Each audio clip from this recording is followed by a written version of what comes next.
কোরআন নিয়ে বিভ্রান্তি। হ্যাঁ, এই কোরআন নিয়েই মানুষকে ধোঁকা দেওয়া হচ্ছে। দেখেন কোরআন কি বলতেছে। কোরআন বলতেছে যে নিশ্চয়ই যারা ইমানদার মানে কারা? যারা সৃষ্টিকর্তার প্রতি বিশ্বাস করে তারাই তো ইমানদার। হ্যাঁ, সে কথা বলছে। নিশ্চয়ই যারা ইমানদার এবং যারা ইহুদি, খ্রিস্টান ও অগ্নি উপাসক, এদের যারাই আল্লাহ ও শেষ দিবসে বিশ্বাস করে ও সৎ কাজ করে, তাদের জন্য তাদের রবের কাছে পুরস্কার রয়েছে। তাদের কোনো ভয় নেই আর তারা দুঃখিত হবে না। কি বুঝলেন?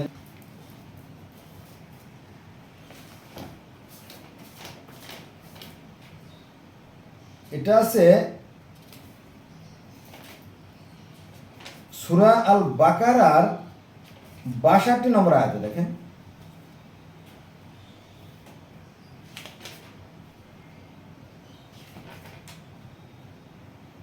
এই দেখেন উপরে লেখা আছে সূরা আল বাকার, অর্থাৎ ২ নম্বর সূরার এই যে আমি লাল দিয়ে ঘিরে রাখছি, দেখছেন? এই যে এখানে কি বলা আছে দেখেন, এই যে নিশ্চয়ই যারা ইমানদার এবং যারা ইহুদি খ্রিস্টান ও অগ্নি উপাসক, এদের মধ্যে যারাই আল্লাহ ও শেষ দিবসে বিশ্বাস করে ও সৎ কাজ করে, তাদের কোনো ভয় নেই। হ্যাঁ, তাদের রবের কাছে পুরস্কার রয়েছে। তাদের কোনো ভয় নেই আর তারা দুঃখিত হবে না। তাই না? এই যে তাহলে কোরআন শরীফের এই আয়াত প্রমাণ করতেছে যে ইহুদি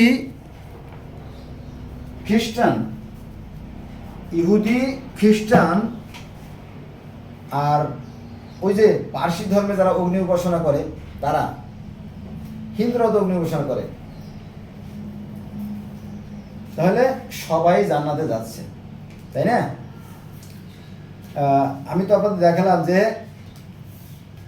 আমাদের আলেমরা যা বলে তার বেশিরভাগই মিথ্যে বলে। কত বড় ভয়ঙ্কর ব্যাপার না?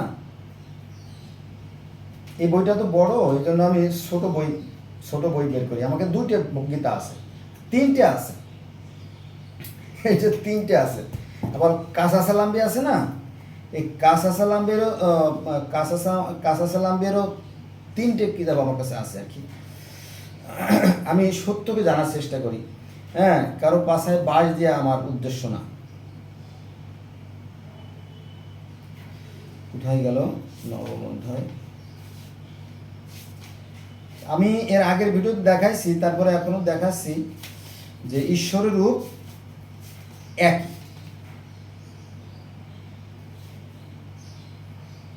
এই দেখ, এই যে এটা যদি আমি আগে দেখাইছি, তারপর আবার দেখাই। এই যে হচ্ছে ভগবত গীতার যে বাণী, দেখেন এই যে, এই দেখেন, এই যে আমার ডাইন হাতে দেখেন, এই দেখেন, এই যে নিখিল জগৎ আমার মধ্যেই বিদ্যমান, তুমি আমার মধ্যেও আরও যাহা দেখিতে চাও দেখিয়া লও। এটা আছে 11 অধ্যায়ের 7 নম্বর শ্লোকে। তারপরে সৃষ্টিকর্তা বলতেছে 8 নম্বর শ্লোকে, এই যে 8 নম্বর দেখছেন, এই যে আমার নখের সামনে 8, এই যে 8, চর্মচক্ষুতে আমাকে দেখা সম্ভব নয়, তাই তোমাকে জ্ঞান চক্ষু দান করিতেছি। দেখছেন? এই যে। আচ্ছা, দেখা যাক তাহলে সৃষ্টিকর্তাকে চর্মচক্ষুতে দেখা সম্ভব না, তাই না? সৃষ্টিগত রূপটা আমরা দেখি, আমরা কোরআনে চলে যাব। 1000 সূর্য, দেখছেন ঈশ্বরের রূপ কেমন? 1000 সূর্য যদি আকাশে উদিত হয়, তবে শ্রীকৃষ্ণের রূপের তুলনা, অর্থাৎ সৃষ্টিকর্তা বলতে এখানে আল্লাহর কথা বলা হয়েছে, আল্লাহর রূপের তুলনায় কিছুই নয়। ঠিক আছে? তাহলে এই যে ভগবত আচ্ছা এই দেন, এই যে আরে বাবা রে,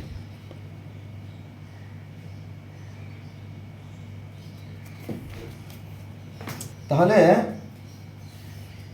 আল্লাহ বলতেছেন, কি বলতেছেন?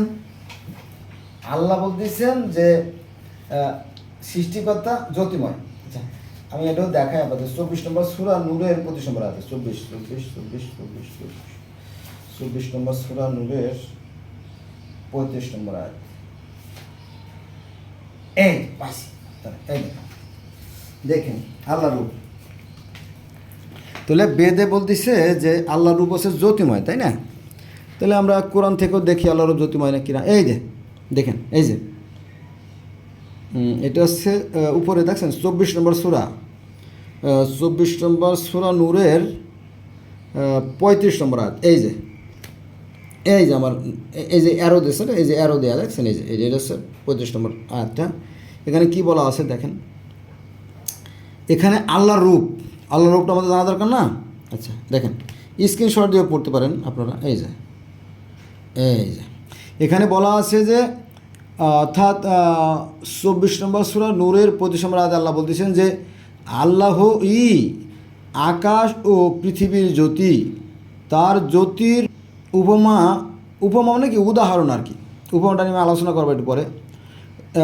জ্যোতির উপমা যেন সে তাকের মতো, যার মধ্যে আছে একটা প্রদীপ, আর প্রদীপটি একটি কাচের আবরণের মধ্যে স্থাপিত। কাচের আবরণটি উজ্জ্বল নক্ষত্র সদৃশ্য পবিত্র জৈতুন তেল হতে প্রজ্বলিত হয়, যা প্রাচীর নয়। অগ্নিসংযোগ না করলেও মনে হয় ওর তেল যেন উজ্জ্বল আলো দিচ্ছে। জ্যোতির উপর জ্যোতি, আল্লাহ যাকে সে তার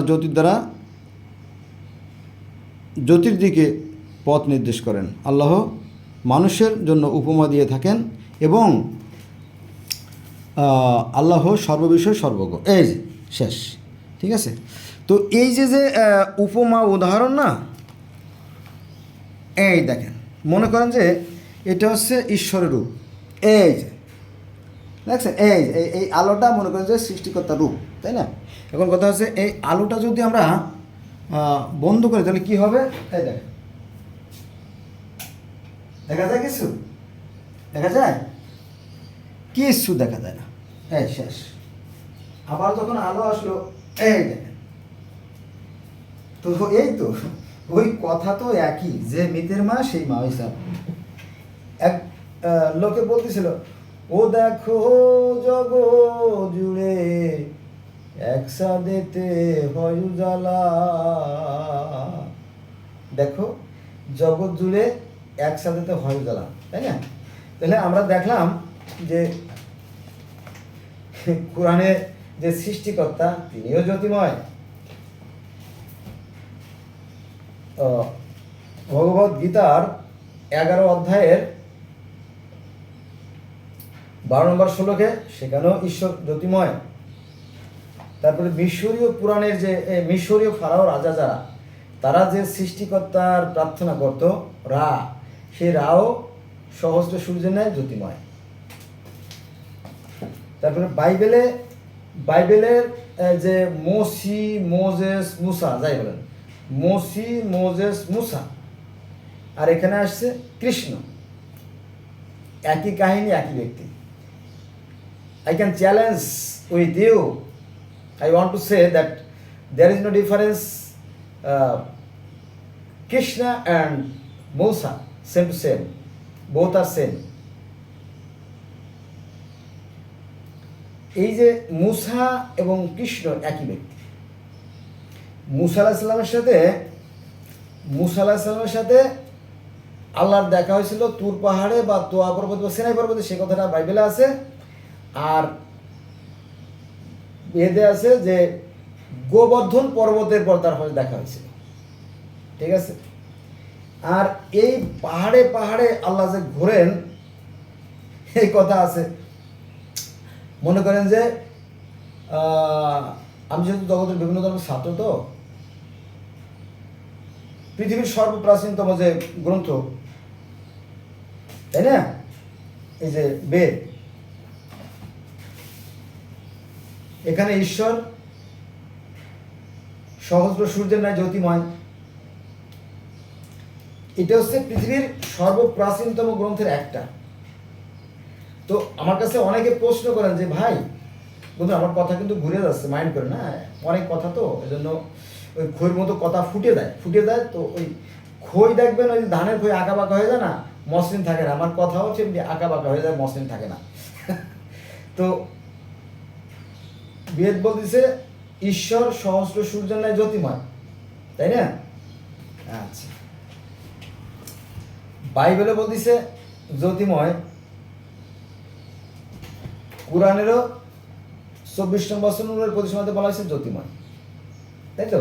তো ঠিকই আছে, তাতে সমস্যা নেই। আর মিশরে বলতেছে জ্যোতিময়।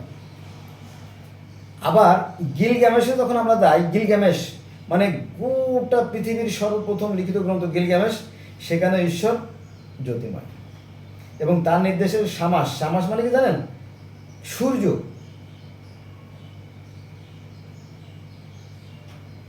তো সেখানে ঈশ্বর জ্যোতিময়। তারপরে সুমেরীয়, ব্যাবিলনীয়, ক্যালেডীয়, আক্কাডীয়, এই সমস্ত ধর্মের ঈশ্বর জ্যোতিময়। এমনকি আরবের যে প্রাচীন যে পৌত্তলিক সম্প্রদায় ছিল, বা তারাও কিন্তু সেই সূর্যেরই পূজা করত, যেটা ছিল জ্যোতিময়। হয়তো মুসলমানরা বুঝতে ভুল করছে, আর কিছু না। মিশরের যে সৃষ্টিকর্তারা, যার একটা চোখ হচ্ছে সূর্য আর একটা চোখ হচ্ছে চাঁদ, তিনিও সহস্র সূর্য নয় জ্যোতিময়। ব্যাবিলনীয়রাও সূর্য পূজা করত, জ্যোতিময়। এরপরে আসেন আমাদের এই যে আছে না জাপান, আরে সরি কই গেল, এই যে চীন, এই যে চীনের এই যে হলুদ যে অংশটা আছে না, হলুদ এই যে সবুজ অংশ, এটা হচ্ছে মঙ্গোলিয়া।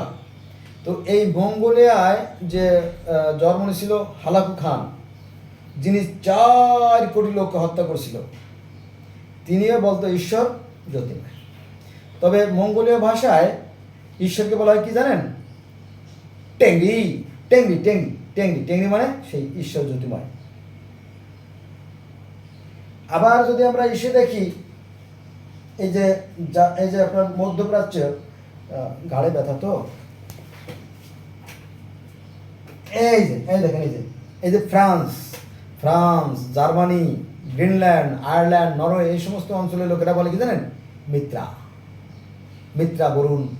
তো সেই মিত্রাও সেই সূর্যকে মিত্রা বলা হয়।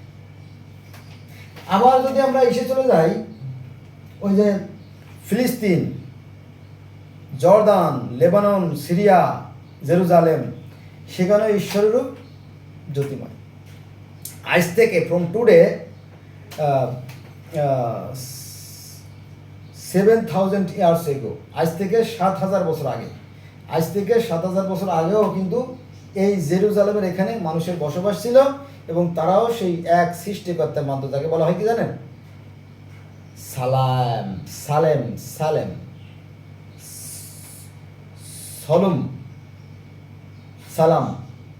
শান্তি। তো এই যে জেরুজালেমে যে সমস্ত লোকেরা বাস করতো আজ থেকে 7,000 বছর আগে, তাদের বলা হয় কি জেবুস বা জেবুসাইড বলতে পারেন। তাদের কি বলা হতো? জেবুস বা জেবুসাইড। তারাও সেই সালেমের পূজা করত। সালেম মানে কি জানেন? সালেম মানে এই সূর্য, অস্তগামী সূর্য।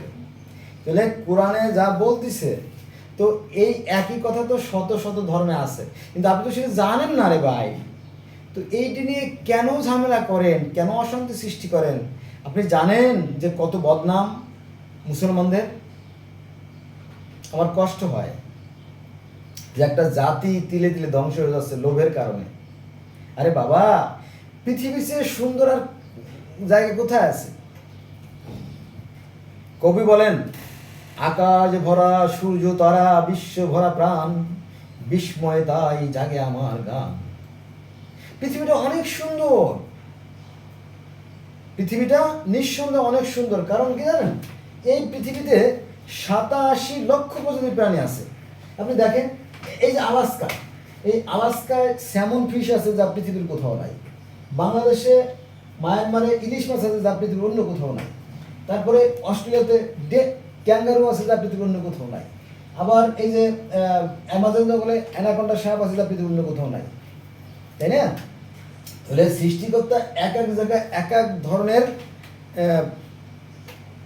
উপকরণ দিয়ে পৃথিবীটা সাজিয়েছেন কত সুন্দর করে, তাই না? আপনি পৃথিবী ভ্রমণ করবেন এবং কথায় কথায় সুবহানাল্লাহ, আলহামদুলিল্লাহ, আল্লাহু আকবার বলবেন, তাই তো? এটি তো কোরআনে আছে। ওরা কি পৃথিবী ভ্রমণ করে না? ওরা কি দেখে না ওই সমস্ত লোকদের পরিণতি কেমন হয়েছিল, যারা দাম্ভিক, যারা অত্যাচারী? আমি বাংলাদেশের কথা বলি, এদেশে কোনো বিচার নাই, কোনো বিচার নাই। এই যে রামিসা, মানে এই যে মিরপুরের যে ঘটনা, রামিসাকে হত্যা করছে, এটা নিয়ে এই দীর্ঘদিন ধরে নাটক চলতেছে। নাটক মানে আমরা ফাইল পাঠাচ্ছি, ফাইল পাঠাবো, ফাইল পাঠিয়েছি, ফাইল যাবে, এই নাটক করতে করতে বহুদিন পার হয়ে গেল। আবার সেখানে বিচারক ক্যামেরার সামনে এসে দেখলাম ভিডিও দিচ্ছে যে আমরা বিচার করে ফেলাইছি, একখান বিরাট কিছু করে ফেলাইছি। অথচ কোর্টে গেলে দেখবেন যে চোরের মতো ওরা আসে, এই বিচারকরা চোরের মতো কোথায় থেকে জানি ফুস করে ইঁদুরের মতো, ওই যে ইঁদুরের গর্ত দেখবেন যে ইঁদুরা মানে চেহারা দেখায় আবার পালায় যায়, অনেকটা রকম ওরা পালায় অপকর্ম করে। এই উকিল আর বিচারকদের কারণে আমাদের দেশে কোনো বিচার ব্যবস্থা ধ্বংস হয়ে গেছে অলরেডি। পথে ঘাটে মারামারি কাটাকাটি। গতকালকে ছিল 9/6/2026 সাল। দেখুন ছোট বাচ্চা, কত এই 10-12 বছরের বাচ্চা, তারে পায়ে তুলে পিটাচ্ছে 3 জনে মিলে। কি হয়েছে? ওই বাচ্চার বাবা নাকি আওয়ামী লীগ করত। চিন্তা করেন, একেবারে ইসলাম ধর্মের সাথে মিলে গেছে, বুঝছেন? কারণ আমরা যদি মসজিদে যাই বা কোনো মাহফিলে যাই, তখন একই ঘটনা দেখব যে আজ থেকে 1450 বছর আগে এই ইহুদিদের একজন, তারা নবীকে গালি দিত, তাই ধর্ষা লাগে। চিন্তা করেন, কবে খাইছি গিদে ভাত, এখনো কি সে হাতে গন্ধে আছে? এই যে আমার দেখছেন না, আমি আমল বসা ভাই, তো আমি যখন ক্লাস 6-এ পড়ি 1985 সালে, 86 সালে যখন 7-এ পড়ি, আমার মনে আছে আমি গরুর মাংস কিনছি কত জানেন?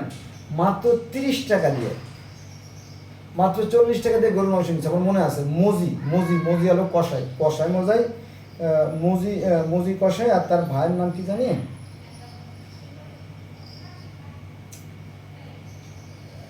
তার ভাইরেও চিনি, তার ভাইও মাঝে মাঝে ব্যবসা করতো, মেম্বারও ছিল, মনে নাই, নামটা মনে নেই, যাও।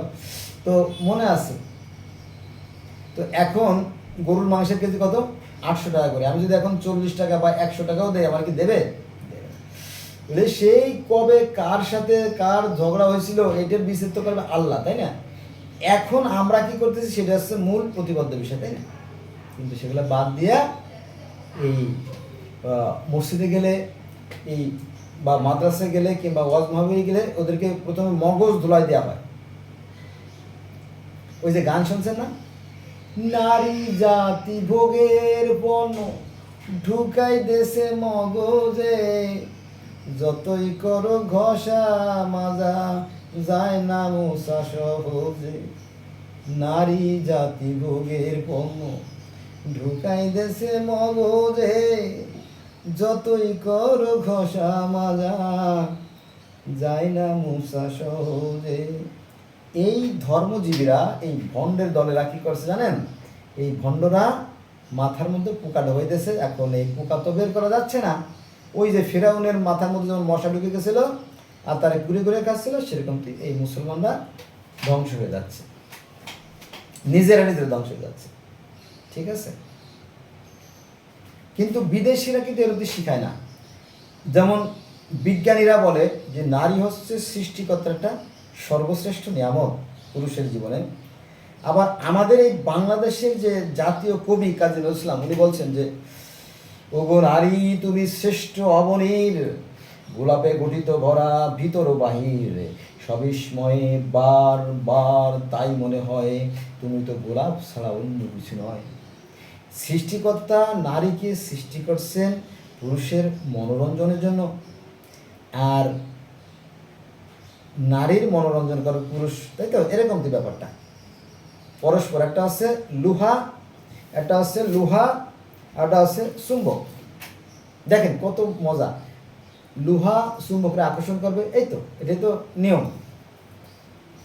এইভাবে আকর্ষণের মাধ্যমে, নারী পুরুষ আকর্ষণের মাধ্যমে তাদের মধ্যে প্রেম প্রীতি ভালোবাসা, তারপরে মিলন, তারপরে সৃষ্টির গতি দ্বারা টিকে থাকবে, তাই না? এটা গড গিফটেড সিস্টেম। তো আমাদেরকে এই নিজেদেরকে কন্ট্রোল করে চলতে হবে, নিজেদেরকে, হ্যাঁ, ওই কুকুরের মতো অথবা বাঘের মতো লাফতে পড়লাম মেয়ে দেখলে, এইভাবে করা যাবে না, তাই না? এটাই তো ধর্মশিক্ষা। কিন্তু কই হয়েছে সেটা? দেখেন যে এই গত এক মাসে 1300-র অধিক যে ধর্ষণ হয়েছে সেগুলো সবই প্রায় মাদ্রাসায়, এবং এগুলো এই এই এই এই এই চুটকি মৌলবীকে দ্বারা এগুলো হয়েছে। এখানে কোনো বাউল, কোনো নায়ক নায়িকা শিল্পী গবেষক এদেরকে কোনো পাত্তা নেই। তাহলে এরা কতটা অন্ধকার ঢুকে গেছে চিন্তা করে। হ্যাঁ, এরা তো ধ্বংস হবেই, আর অন্য জাতিকে ধ্বংস করে দেবে। যাক বন্ধুরা, অনেক কথা আজকে কিন্তু রইল, তাই না? আমার কথাগুলো সুন্দর না, আমার কথাগুলো একটু রস কস কম, বুঝছেন? আবার অনেকে তো গালাগালি করে, যাক কিছু করার নাই, ভাগ্যে যদি লেখা থাকে, তাই না? সত্য কথা বললে, সত্য কথা তিক্ত অতি, মিথ্যাতে বেশ মজা পায় মানুষ। মিথ্যা কথা শুনতে ভালো লাগে। গল্প হুজুরও এই এটা হচ্ছে গল্পের আসর। এই যে মনে করেন শুক্রবার দিন গল্পের আসর বসে, বা মাহফিলে গল্পের আসর বসে, মানে একটা শরীরে একটা সুরসুরি একটা অনুভূতি জাগে, মানে সবাই খারাপ, ইহুদিরা খারাপ কারণ তারা ছিল নবীর শত্রু, খ্রিস্টানরা খারাপ তারা ছিল নবীর শত্রু, হিন্দুরা তো খারাপের খারাপ, জন্মের খারাপ, ভীষণ খারাপ। কারণ কি জানেন? তারা মাটি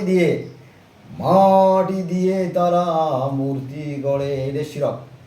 এখন আমি ভালো একটা কথা আমার অন্তরের ভিতরে জাগ্রত হয়েছে, আমার অন্তরের ভিতরে, তোমাদের যে ঈসা নবী যীশু খ্রিস্ট যে মাটি দিয়ে মূর্তি তৈরি করছিল, এটার কি হবে? আপনি কি বলেন? হ্যাঁ, তিনি মাটি দিয়ে পাখি বানিয়েছিলেন। কে? ঈসা আলাইহিস সালাম। তিনি কি মাটিতে পাখি বানায় খালি থুয়ে দিয়েছেন নাকি? তিনি আকাশে ফুদে উড়াইও দিয়েছেন, আছে না? তো সনাতনীরাও তো ওই মূর্তি তৈরি করে তাদের প্রাণ সঞ্চার করে। হয়তো তারা এখন সজাগ হচ্ছে না, পরে 100 দেখলে সজাগ হয়ে যায়, জেগে উঠবে, তাই না? এই আর কি, এই সমস্ত বিশ্বাস থেকে বিভিন্ন সময়ে বিভিন্ন ভঙ্গিমায় বিভিন্ন ধ্যান ধারণা থেকে এই বিভিন্ন ধর্মের সৃষ্টি হয়। তো আজকে এমন করিল, সবাই ভালো থাকবেন।